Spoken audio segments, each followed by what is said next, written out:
በስም አብን ወልድን መንፈስ ቅዱስን ሓደ አምላኽ አሜን። ፍቁራን አሕዋቴን ሓተይን ሎሞን መቐፀልታ ናይቲ መዓልታዊ ንገብሮ ዘለና ንባብ መዝገበ ሃይማኖት ካብ ቁፅሪ 1042 ክሳብ 1050 ክነንብብ ኢና።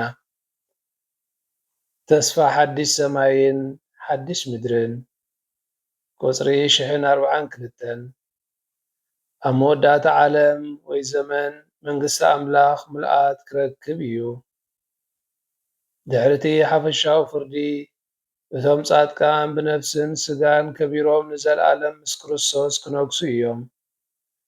ዓለም ብመልኣ እውን ክሕደስ እዩ። ብርሃን ኣሕዛብ ብዛዕባ እዚ ክዛረብ ቤተ ክርስቲያን ነቲ ፍጽምናኣ ትጭብጦ ናይ ኩሉ ነገር እዋን ምሕዳስ ምስ በጽሐ ኣብቲ ናይ መንግስተ ሰማይ ክብሪ እዩ። በቲ ግዜቲ እቲ ምስ ዓለት ሰብ ኣዝዩ ዝተቐራረበን ዕጫኡን ዕድሉን እውን ብኣኡ ብሰብ ኣቢሉ ዝበጽሖ ምድሪ ዓለም ንርእሱ ኣብ ክርስቶስ ዳግም ክትከል ክምስረት እዩ። ቁፅሪ 1043 ንምድሪ ዓለምን ንዓለት ሰብን ዝልውጥ ነዚ ምስጢራዊ ምሕዳስ ቅዱስ መጽሓፍ ሓደስቲ ሰማያትን ሓዳስ ምድርን ይብሎ። እዚ ከዓ ንኩሉ ኣብ ሰማይ ምድርን ዘሎ ዘበለ ኣብ ክርስቶስ ኣብቲ ሓደ ርእሲ ክጠቃለል እግዚኣብሔር ዘለዎ መደብ ንመወዳእታ ግዜ ወሳኒ ተፍጻሜት ዝረኽበሉ ግዜ ምዃኑ እዩ። ቁፅሪ 1044 ኣብዛ ዝተሓደሰት ምድሪ ዓለም ማለት ኣብዛ ሰማያዊት ኢየሩሳሌም ኣምላኽ ማሕደሩ ኣብ መንጎ ደቂ ሰብ ክገብር እዩ። ንብዘሎ ንብዓት ካብ ኣዒንቶም ክደርዝ እዩ። እቲ ቀዳማይ ሓሊፉ እዩ። ድሕሪ ደጊም ሞት ኣይክኸውንን እዩ። ድሕሪ ደጊም እውን ሓዘን ወይ ኣውያት ወይ ጻዕሪ ኣይክኸውንን እዩ። ቁፅሪ 1045 እዚ ፍጻመ እዚ ብመንጽር ወዲ ሰብ እግዚኣብሔር ካብ ፍጥረት ጀሚሩ ዝመደቦን እዛ ኣብ ጉዕዞ ንግደት ዘላ ቤተ ክርስቲያን እውን ባሕርየ ምስጢር ትእምርቲ ዝለበሰትሉ ናይ ሓድነት ዓለት ሰብ መወዳእታ ተፍጻሜት መግለጺ እዩ። ንሳቶም ምስ ክርስቶስ ተዋሃዱ ናይቶም ዝደሓኑ ማሕበር ቅድስቲ ከተማ እግዚኣብሔር መርዓቲ በጊዕ ይኾኑ። ንሳ ደጊም ነታ ምድራዊት ማሕበር ብዘቁስልን ዝድምስስን ብሓጢኣት ብርስሓት ብፍትወት ርእሲ ኣይትቆስልን እያ። እግዚኣብሔር ርእሱ ንሕሩያኑ ዝገልጸሉ ዘይጭበጥ መንገዲ ብጽዋዓዊ ትርኢት ራእይ ድማ ቀጺሉ ዘፈልፍል ዝውሕዝ ዓይኒ ማይ ታሕጓስን ሰላምን ሓድሕዳዊ ሱታፌን ክኸውን እዩ።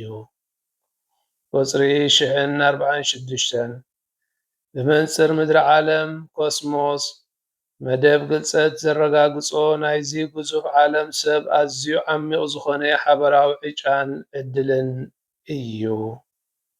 መልእኽቲ ናብ ሮሜ ብዛዕባ እዚ ክዛረብ ኩሉ ፍጥረት ነቲ ምግላጽ ደቂ ኣምላኽ ብሃረርታ ይጽበይ ኣሎ። እቲ ፍጥረት ብፍቓዱ ዘይኮነ ብናይቲ ዘግዝኦ ድልየት ንኾንቱ ተገዚኡ ኣሎ። እንተኾነ እቲ ፍጥረት ንርእሱ ካብ ባርነት ጥፍኣት ናብ ሓርነት ክብሪ ደቂ ኣምላኽ ሓራ ከም ዝወፅእ ተስፋ ኣለዎ። ብዘሎ እቲ ፍጥረት ቅልውላው ሒዝዎ ክሳብ ሕጂ ይፀዓር ከም ዘሎ ንፈልጥ። ፍጥረት ጥራሕ ኣይኮነን፣ ንሕና ነቲ ቀዳማይ ፍረ መንፈስ ቅዱስ ተቐበልና እውን መሰል ውሉድነት ክህበናን ንኹለንተናና ከድሕነናን እናተጸበናን ብውሽጥና ንፀዓር ኣሎና። ቁፅሪ 1047 እዚ ዓለም እዚ ብርእሱ ናብቲ ናይ ጥንቲ ሃለዋቱ ተመሊሱ ተሓዲሱ ገለ እኳ ዕንቅፋት ዘይብሉ ኮይኑ ምስ ዝተንስአ ክርስቶስ ክብሪ ንዝሳተፉ ጻድቃን ዘገልግል ምእንቲ ክኸውን እዚ ግዙፍ ዝርአ ምድሪ ዓለም እውን ክልወጥ ዝተመደበሉ እዩ። ቁፅሪ 1048 ናይዚ ምድሪ ዓለም ኮነ ናይ ሰብ እዋን ፍጻሚኡ ወይ ከዓ እዚ ምድሪ ዓለም ከመይ ኢሉ ከም ዝልወጥ እንፈልጦ ነገር የለን። እዚ መልክዑ ብኃጢአት ዝተበላሸወ ዓለም እዚ ይሓልፍ እዩ ዘሎ።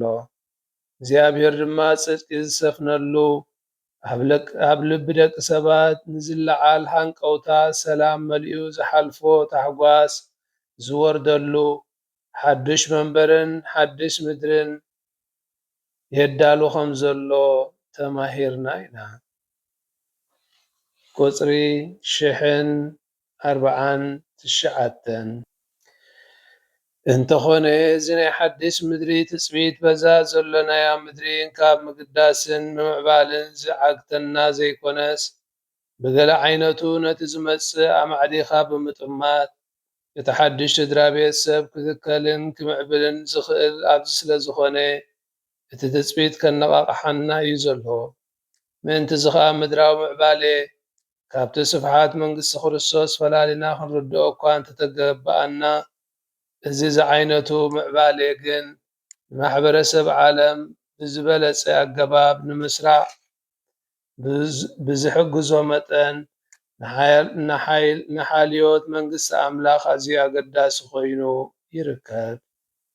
ቁፅሪ 1050 ብመሰረት ትእዛዝ ጎይታን ብመንፈሱን ተመሪሕና ዝፈጸምናዮ ናይ ባህሪናን ጻዕርናን ፍርያት ዝኾነ ኩሉ ኣብዚ ምድሪ እዚ ምስ ኣሕለፍና ክርስቶስ ነቲ ዘለዓለማውን ዓለም ለኻውን መንግስቲ ናብ ኣቦኡ ከቕርቦ ከወፍዮ ከሎ እቲ ፍረ ጻዕርና ሕጂ ካብ ርስሓት ኃጢአት ነጺሑ በሪሁን ተለዊጡን ክንረኽቦ ኢና። ሽዑ ኣምላኽ ኣብቲ ዘለዓለማዊ ህይወት ኩሉን ንኹሉን ክኸውን እዩ። ቅዱስ ቄርሎስ ዘኢየሩሳሌም ብዛዕባ እዚ ክዛረብ ከሎ ሓቀኛን ህልውን ዝኾነ ህይወት እዚ እዩ ኣቦ ብወልዲ ገቢሩ ካብ መንፈስ ቅዱስ ኣብ ልዕሊ ኩሉ ነገር ንሓደ እኳ ከይገደፈ ሰማያዊ ህበቱ የፍስስ። ሳላ ምሕረቱ ንሕና እውን ሰባት ክነስና እቲ ክሕደገና ዘይከኣል ተስፋ ዘለዓለማዊ ህይወት ተቐቢልና ኣሎና። ፍቁራን ኣሕዋተይን ኣሓተይን እዚ ሎሚ ዘንበብናዮ ክፍሊ መዝገበ ሃይማኖት ብዛዕባ ተስፋ ሓድሽ ሰማይን ሓድሽ ምድርን ዝገልጽ እዩ። እዚ ሓድሽ ሰማይን ሓድሽ ምድርን ዝብሎ ዘሎ እዚ ቀንዲ ትሕዝትኡ እንታይ ዝብል እቲ ምሕዳስ ናይዚ ምድራውን ሰማያዊን ኣብ ቅድሚ እግዚኣብሔር ዘለዎ ናይ ተሓድሶ ኩነቱ ዝገልጽ እዩ። ምክንያቱ ኣብ መወዳእታ ዘመን መንግስቲ ኣምላኽ ብምልኣት ክትመጽእ እያ፣ ህያው ከዓ ክትከውን እያ። ሽዑ ኩሉ ፍጥረት ኣብዚ ዓለም ዘሎ ብምሉኡ ብክርስቶስ ሓደ ክኸውን እዩ፣ ብኡ ከዓ ክሕደስ እዩ። ስለዚ እታ ምድራዊትን እታ ሰማያዊትን ዝተሓደሰት ብመን እያ እንተልና ብክርስቶስ። ሓድሽ ሰማይ ሓድሽ ምድርን ተባሂሉ ዝፅዋዕ ከዓ ፍጹም ፍጻሜ ናይቲ ኣምላኽ ንዓለም ዘለዎ መድሓኒ መደቡ ዝገልጽ እዩ። ሞት፣ ሓዘን፣ ንብዓት፣ ስቓይ ንሓዋሩ ክጠፍእ እዩ።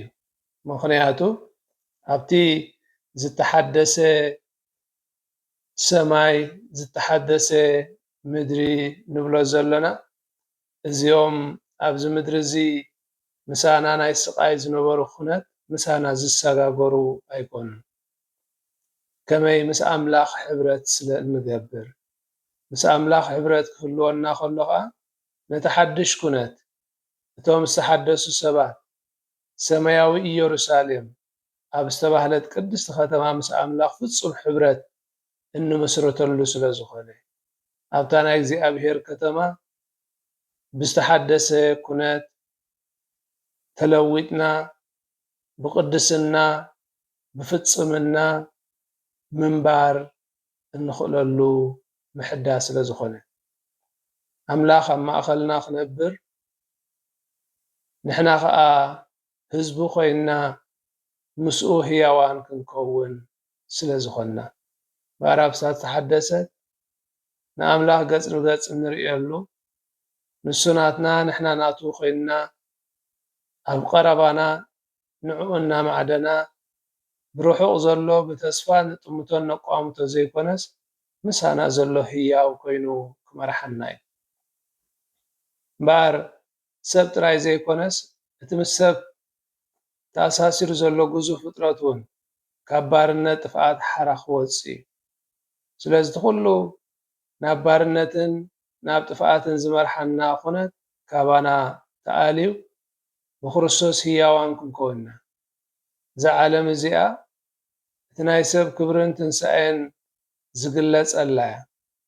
እዚ ከዓ ነጥቕምቶም ጻድቃን ብዝተሓደሰ መልክዕ ምስኦም ህያዋን ንምዃንን ዘብቅዓና እዩ። ኣብዚ ምድሪ እዚ ኩሉ ዝተሓደሰ እኳ እንተዘይኮነ በቲ ክርስቶስ ዘሐድሶ ኩነት ግን ክንልወጥ ኢና። እዚ ተስፋና ሎሚ ተስፋ ዘሎ ዝተሓደሰ ንክኾነልና ንትስፎ ዘለና ንዕኡ ምስ ተጓናጸፍና ግን ህያዋን ክንከውን ኢና። ከመይ ተስፍኡ ርግጸኛ እዩ። እቲ ናይ መወዳእታ ተስፋ ከዓ ንምድራዊ ፃዕርና ንዕኡ ኣሊና ኣብቲ ሰማያዊ ሓጎስና ምስታፍ እዩ። ኣብዚ ምድሪ ንፍትሕን ሰላምን እንገብሮ ፃዕሪ ምስ ዕብየት መንግስቲ ኣምላኽ ዝተኣሳሰር እዩ። ምእንቲ ፍቕሪ እንኸፍሎ ዋጋ ምስ ዕብየትን ህላዌ ምስ ኣምላኽ ምህላውናን እንረጋግፀሉ እዩ። ስለዚ ምድራዊ ዕብየት ካብ መንግስቲ ሰማይ ዝተፈለየ እኳ እንተኾነ ንመንግስቲ ኣምላኽ ዘሰናድወና ግን እዩ። ስለዚ እቲ ምድራዊ ዕብየትና ነቲ ሰማያዊ ኩነትና ዘሰናድወና ምዃኑ እዩ ዝገልጸልና። እቲ ናይ መወዳእታ ዓላማና ከዓ ኩሉ ኣብዚ ምድሪ ብመንፈስ ጎይታ ብእዙዝነት ዝገበርናዮ ሰናይ ተግባራት ከም ፍቕሪ፣ ፍትሒ፣ ሰላም ዳግማይ ክንረኽቦ ኢና። ሽዑ ኣምላኽ ንኩሉ ፍጥረት ብክርስቶስ ኣሕቢሩ ኣብ ኩሉ ኩልንትናና ዝልውጥን ኣብ ኩሉን ንኩሉን ዝኾነ ኣምላኽ ምዃኑ እንርድኣሉን ኩነት እዩ። እዚ እምበኣር እዚ ሎሚ ዝረኣናዮ ክፍሊ እቲ ሕጂ ዘሎ ናይ ዓለም ክሓልፍ ምዃኑን ኣብ ክንድኡ ግን ዝበለፀ ዘለኣለማውን ቅዱስን ምስ ኣምላኽ ሓደ ዝገብረናን ሓድሽ ህይወትን ሓድሽ ኩነት ኣነባብራን ዝወሃበና ምዃኑ ዝገልጽ ናይ ተስፋ ክፍሊ እዩ። በዚ ተስፋ ዝተመሊእና ከዓ ምስኡ ህያዋን ንኾነሉ ጸጋ ይዓድለና። ስብሃት ንኣብን ንወልድን መንፈስ ቅዱስን ይኹን ጥንቲ ከም ዝነበረ ሕጂ ከዓ ንወትሩ ንዘለኣለም ዓለም ኣሜን። በስመ አብ ወወልድ መንፈስ ቅዱስ ሓደ ኣምላኽ ኣሜን።